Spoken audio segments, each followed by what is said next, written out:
이번에 정부에서 교통 분야 3대 혁신이라고 해서 134조 원 규모의 교통 분야 투자 계획을 밝혔는데요. 여기서 눈여겨볼 건 단연 GTX 구축 계획일 것 같습니다. 한창 공사 중인 GTX-A와 착공을 준비 중인 GTX-B, 이번에 착공식을 한 GTX-C까지 3개 노선은 기존 노선의 영역을 뛰어넘어서 강원도와 충청도까지 연장한다는 계획이 나왔고요. GTX-D-E-F 노선까지 새롭게 발표했습니다. 그동안 지자체들이 요구하던 사항들을 많이 반영하면서 조금씩 달라진 부분도 있는데요. 개통할 때까지 밟아갈 단계는 한참 남았지만 일단은 레이스가 시작된 정부의 GTX 구축 계획이니까 함께 보면 좋을 것 같고요. 세부적인 계획이 아니기 때문에 정차역이나 사업 시기 등은 달라질 수 있고 우선은 현재 발표된 단편적인 내용들로 예측해보는 거에 가깝다는 점을 참고해주세요.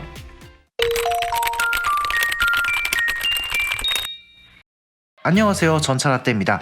우선 첫 번째로 다룰 노선 GTX-A 노선입니다. 기존의 동탄역에서 끝나던 걸 평택까지 연장하는 건데요. 일단 GTX-A의 수서 동탄 구간 자체가 SRT와 동일한 선로를 같이 쓰는 방식인데 어차피 SRT 선로가 동탄 이남까지 이어져 있으니 평택까지 좀 더 나눠 쓰면 되지 않겠냐라는 것으로 보입니다. 좀 이따 C노선 연장에서도 다루겠지만 평택은 A노선과 C노선 두 개를 받아가기 때문에 이번 GTX 노선 연장에서 가장 큰 혜택을 받은 지역 중 하나가 아닐까 싶습니다. 다만 기존 GTX 노선 중에 가장 고평가되어 왔던 A노선조차도 수서에서 동탄 구간은 SRT와 선로를 같이 쓰기 때문에 출퇴근 시간 배차 간격 17분으로 얘기가 나오고 있는데 동탄 이남까지 공용 구간이 더 길어지면 배차 간격 17분으로 동일하게 가거나 더 뜸하게 다닐 거라고 봐야 할 것 같습니다. 희망적인 점은 평택에는 GTX-C도 연장된다는 건데요. A 노선과 동일하게 삼성역에 정차하고 또 A는 가지 않는 양재역까지 서기 때문에 이렇게만 보면 또 괜찮아 보이기도 합니다. 다만 여기서도 선로 공용의 함정이 있는데요. GTX-C는 정부 과천청사역까지만 GTX 전용 선로를 뚫습니다. GTX-C 열차 중에는 정부 과천청사까지만 운행하고 다시 서울 쪽으로 되돌아가는 열차들이 많고요. 과천 이남으로는 4호선이나 1호선과 선로를 같이 쓰기 때문에 이 구간의 열차 운행 횟수가 확 줄어듭니다.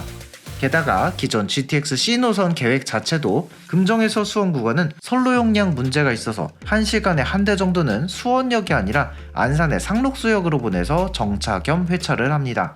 이렇게 과천에서 한 번, 금정에서 한 번, 총 2번을 칼질당하고 살아남은 열차들만 수원까지 운행하는 게 GTX-C인데 거기서 전부 또는 일부 열차를 연장하는 거라서 생각보다 열차가 자주 안 다닐 수도 있을 것 같아요. 다음은 GTX-B 노선입니다. 기존의 B 노선은 남양주 마성역까지인데 이걸 강원도 춘천까지 보내는 걸로 발표가 됐습니다. 춘천시에서 지속적으로 요구해온 상황이기도 하고요. 기존 GTX 대비 운행 구간이 엄청나게 길어집니다. 경춘선은 지금도 최고시속 180km의 ITX 청춘이 운행하는 노선이라서 동일한 최고시속을 가진 GTX-B가 제 성능을 발휘하기엔 크게 지장이 없다는 점도 있습니다. 춘천이나 가평군 등에선 경춘선을 어떻게든 서울 중심부까지 연장시키려고 애를 써왔거든요. 전철도 하루 10번뿐이긴 하지만 청량리까지 연장을 시켰고 ITX 청춘 열차도 흥행에 힘입어서 지금은 대부분 용산역에서 출발을 합니다. 이번 GTX-B의 춘천 연장은 충천이나 가평에서 열차를 타던 사람들이 이제는 GTX-B로 한 번에 청량리와 용산역은 물론 서울역, 심지어 여의도까지도 한 번에 갈 수 있다는 의미죠. 그런 면에서 봤을 때 굉장한 수혜권에 들어간다고 봅니다. 다만 GTX-B가 연장됐을 때 ITX 청춘의 포지션이 다소 애매해진다는 문제가 있고요. 경춘선을 속초까지 연장하는 춘천 속초선이 작년에 공사에 들어갔는데 서울에서 춘천을 거쳐 속초까지 KTX가 다니게 됩니다. 이게 GTX-B와 거의 비슷하게 개통이 될 것 같거든요. 전철, GTX-B, KTX, 어쩌면 ITX 청춘까지 4가지 종류의 열차가 복선인 경춘선 선로를 다 나눠 써야 하는, 그래서 잘못하면 배차 간격 면에서 승자 없이 모두가 패자가 되는 상황이 올 수도 있을 것 같아요. GTX-C는 기존 수원역 종점에서 연장돼서 충청남도 아산시까지 내려갑니다. 지금은 없어졌지만 서울발 신창행 누리로가 강남 삼성역 경유로 바뀐 느낌이랄까요? 물론 기존 누리로가 전철이나 장항선 무궁화호랑 코스가 100% 동일해서 포지션이 애매한 측면이 있었다면 GTX-C는 강남 지역으로 가기 때문에 그때와는 전혀 다른 파급 효과가 예상됩니다.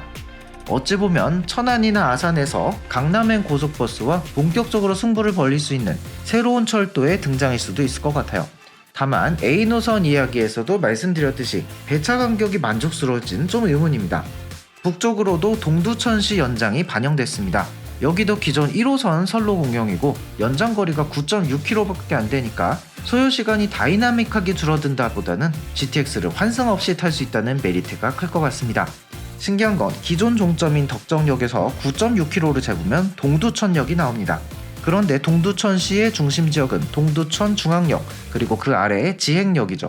최종적으로 동두천 시내의 정차역이 어떻게 정리될지도 관전 포인트일 것 같네요. 다음으로는 이번에 새로 추가된 노선 GTX DEF입니다. 지자체 추진사항이나 공약으로 나와있던 걸 국가계획으로 반영했다라고 보시면 될 것 같아요. GTX-D는 2021년에 발표했던 제4차 국가철도망 구축계획에서 나왔던 게 사실상의 첫 계획이었습니다. 김포신도시 장기역부터 부천종합운동장까지의 노선으로 GTX-D라는 이름 대신 서부권 광역급행철도라는 이름을 썼죠. 노선 건설은 부천종합운동장까지 하지만 이후 구간은 GTX-B 선로를 이용해서 용산역까지 운행하는 방식으로 정리가 됐었죠. 하지만 정작 수혜지로 꼽혔던 지역들에서 강남 가는 노선을 원했는데 왜 뜬금없이 부천에서 끊기냐, 김부선이라는 별명까지 붙을 정도로 엄청 시끌시끌했습니다. 그동안 인천시 등에서는 Y자 노선을 원했었는데 이번 계획에서 모두 반영이 됐습니다. 2호선에 신림, 사당, 강남, 삼성, 잠실 구간, 즉 강남을 관통하는 GTX 선로를 새로 들어서 2호선 혼잡을 분산시키는 효과가 있고 또 김포, 인천 주민들의 강남 직통이라는 수건 사업을 이뤄주는 모양입니다.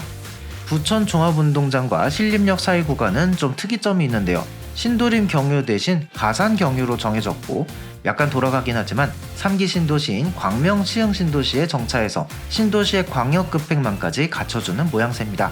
서쪽 Y자의 나머지 한 줄기를 보면 인천공항에서 시작해서 영종, 청라, 가정, 작전에 정차하는데요. 영종과 청라만 봤을 때는 공항설도 선로를 타는 건가 라고 생각할 수 있지만 나머지 경유지가 가정과 작전임을 감안하면 영종 하늘도시와 청라국제도시 한복판을 지나고 제3연륙교와 비슷한 코스로 바다를 건너는 다리를 놓지 않을까 싶습니다. 노선 반대편도 Y자 형태로 분기되도록 되어 있습니다. 일단 하남 쪽의 노선은 교산 신도시까지가 1단계 구간, 교산에서 8단까지가 2단계 구간으로 지정되었습니다. 나머지 한 줄기는 삼성역에서 수서를 거쳐 원주까지 이어진 노선입니다. 어찌 보면 머리를 굉장히 잘 쓴 노선이라고 판단이 돼요. 삼성에서 수서까지는 GTX A용 선로를 공용할 수 있고 수서에서 경기 광주까지는 KTX나 ITX로 운행 예정인 수서 광주선이라는 노선이 기본계획 고시됐고 착공을 앞두고 있어요. 여주에서 원주 구간은 지난 1월에 착공식을 했습니다. 수서발 강릉행 KTX가 운행하게 될 선로인데 이걸 GTX 공용으로 만들어서 원주까지 GTX 노선망으로 편입하겠다는 거죠. 강남으로 들어가는 원주 출발 철도 노선을 갖게 된다는 점은 큰 메리트로 보입니다. GTX-D 노선은 신도시 개발이나 시가지 확장에 힘입어서 인구는 많아졌는데 교통은 불편했던 지역들의 수건 사업을 상당히 반영했습니다. GTX-D 노선상에 영종 하늘도시, 청라국제도시, 루원시티, 김포 한강신도시, 한강 2신도시, 광명시흥 신도시, 하남 교산 신도시까지 끼고 있고요. 다른 GTX 노선이 가지 않는 강남역, 삼성역, 잠실역을 관통한다는 특징도 있습니다. 그러면 왜 지금까지 이런 중요한 노선을 안 지었나 싶죠? 일단은 노선 자체가 엄청나게 길고요. 공사 중이거나 착공 예정인 다른 노선들과 중복된다는 문제가 있습니다. 김포 장기역과 검단은 몇 주 전 발표한 5호선 연장과 완벽하게 중복됩니다. 5호선 연장이 노선 선정도 상당히 오래 걸렸고 아직 예타 신청도 하지 않은 상태인데 똑같은 코스로 GTX-D를 또 뚫을 수 있을지는 지켜봐야 할 것 같습니다. 인천공항과 영종 하늘도시 구간은 일단 바다를 건너야 한다는 현실적인 문제가 있죠. 이 구간의 제3연륙교가 착공하는 데까지 10년이 훨씬 넘게 걸린 역사도 있습니다. 마찬가지로 20년 넘게 끌어온 9호선과 공항철도의 직결 사업이 얼마 전 서울시 인천시 간에 합의가 됐는데 9호선의 인천공항 진출로 볼 수도 있지만 사실 이 노선의 포인트는 영종, 청라, 검암, 계양에서 강남까지 한 번에 가는 전철을 만드는 거였거든요. 그런데 이번에 발표한 GTX-D와 수혜 지역이 겹칩니다. 두 가지 사업을 동시에 할 수 있을진 여러분의 판단에 맡길게요. GTX-D 반대편에 위치한 하남의 교산 신도시 같은 경우 입주민들이 낸 분담금으로 지하철 3호선을 연장하는 것으로 이미 확정이 된 상태입니다. GTX-E 노선을 볼게요.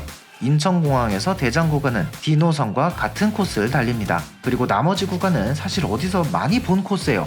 대장 신도시에서 가양역을 거쳐 DMC 홍대 입구로 가는 대장 홍대선과 사실상 같은 노선이라고 볼 수 있는데요. 대장 홍대선은 현대건설 컨소시엄으로 우선 협상 대상자가 정해졌고 실시 협약을 앞두고 있을 정도로 구체화가 된 상태입니다. 그리고 GTX-E는 지금 막 발표된 노선이죠. DMC 이후의 구간은 서울시에서 경전철로 추진 중인 강북 횡단선, 구리시에서 추진 중인 6호선의 구리 연장과 거의 동일한 노선이라고 보면 됩니다. GTX-E 노선 같은 경우는 서울역이나 청량리 같은 기존 도시는 물론 강남 지역도 경유하지 않는 특징이 있다 보니 기존 계획인 강북 횡단선도 추진 속도가 나지 않았었다는 점을 참고해야 될 것 같습니다. F 노선은 경의중앙선의 왕숙 이신도시용 신설역에서 덕소, 하남, 교산까지 있는 짧은 노선만 1단계로 잡혀 있고요. 그리고 2단계로 수도권 제1순환고속도로 같은 경로를 기존 코레일 전철망을 이용해서 잡았습니다. GTX F 노선에 대한 판단은 영상을 보시는 여러분께 맡길게요. 진짜 요즘은 세기도 힘들 정도로 새로운 철도 노선이 개통되고 착공되고 여기저기서 공사도 많이 하는 것 같은데요. 이렇게나 철도가 많아진다니 좋은 일입니다. 좋은 일이겠죠? 오늘 전철라떼 이야기는 여기까지입니다. 구독과 좋아요 눌러주시고요. 저는 다른 영상으로 다시 찾아뵙겠습니다. 감사합니다.